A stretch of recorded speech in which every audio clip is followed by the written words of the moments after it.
Good morning, gifted students. Good morning, Destiny and Devana and Apple and Genesis and Heaven and Makai and Adia and Kiera and Sharia. I hope I didn't miss anyone.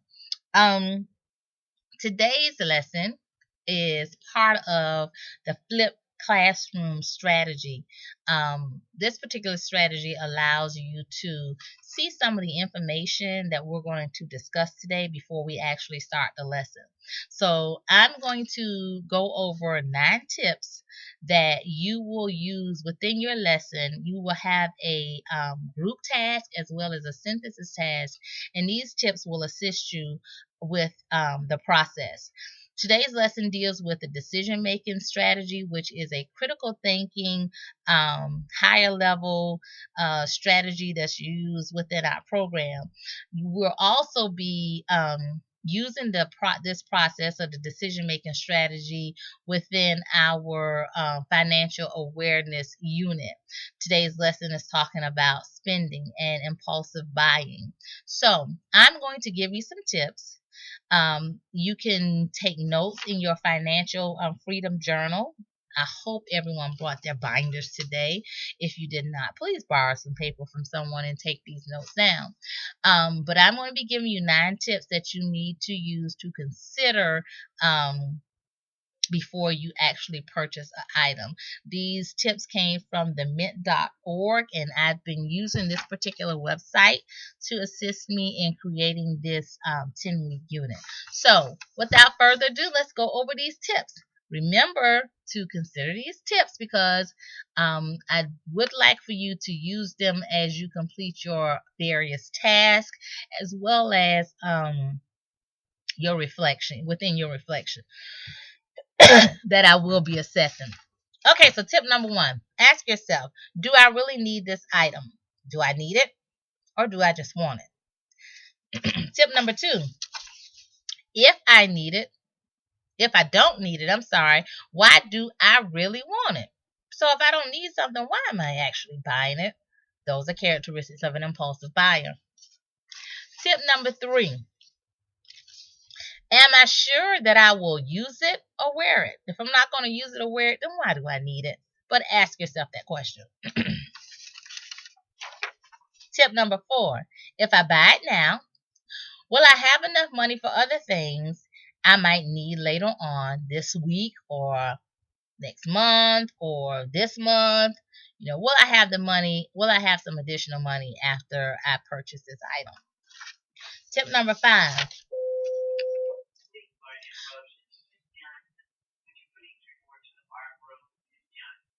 don't you just love Miss Warren? Tip number 5, will this purchase take money away from paying off any debts I owe? If you borrowed money from your friends or from your family and you told them that you will pay it back, then you have a debt. So, if you have not paid your debt back, then maybe you want to pay your debt before you even use that money to purchase something additional for yourself. Tip number 6, is there any risk in delaying this purchase in order to think about it longer? Like, if I don't purchase this today, will it be there for me on next week? So you're asking yourself, if I delay it, this purchase, can I think about it later or think about it a little longer before I actually buy it? Sometimes there is a risk in doing this because I can share an experience with you. I bought a bedroom set and I didn't get all the pieces because I wanted to pay off 2 pieces first. And I said, I'll go back and get the third piece. Well, when I went back to get it, it was discontinued. So I did not have a complete bedroom set. So again, ask yourself, is there any risk in delaying this purchase in order to think about it longer? Tip number 7, what are the chances this item might go on sale soon? Okay, is it going to go on sale soon? Because sometimes we can buy items or buy things and then the next week it's on sale. That happened to me. I purchased something and the next week it was like half off, or the next month it was like 70% off. So again, what are the chances this item might go on sale? And sometimes you can ask retailers if there is a sale event coming up soon or whatever, and sometimes they will tell you, sometimes they won't. Tip number 8, could I find this item somewhere else cheaper? That's a characteristic of like a bargain hunter.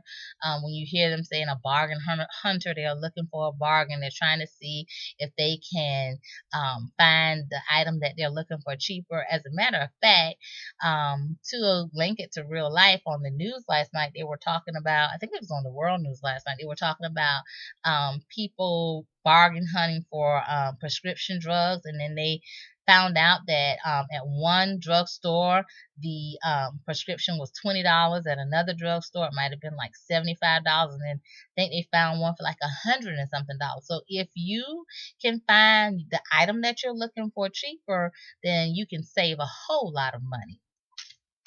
And the last tip, could I find an item like this but without a brand name? It will probably cost less. You know how you boys, Makai, you know how you like to buy those nice sneakers, those Air Jordans, or maybe your friends like to buy those things. You can probably get a nice pair of Adidas that looks just like the Nikes or the Jordans, or you might even find some that's not even Adidas. They may not even have a brand name, that basically the same shoe, but it costs less. They do it a lot with cars. Some cars look exactly the same, but they are not the same brand or what do you call it? Not dealer, but they're not the same brand name. So sometimes those cars and things like that are cheaper. So there you have it. You have 9 tips to consider when you are trying to determine if you should spend your money or if you should save your money. I hope that this will be helpful for you with your task. It should be. And the surprise is that even though I know some of you were working so diligently to take notes, I have a copy of it for you. So if you didn't get all those tips, you will have a copy of it to complete the assignment. I hope you have fun with this, and I hope these tips will assist you. Well, I know they will assist you with this, and let's get started.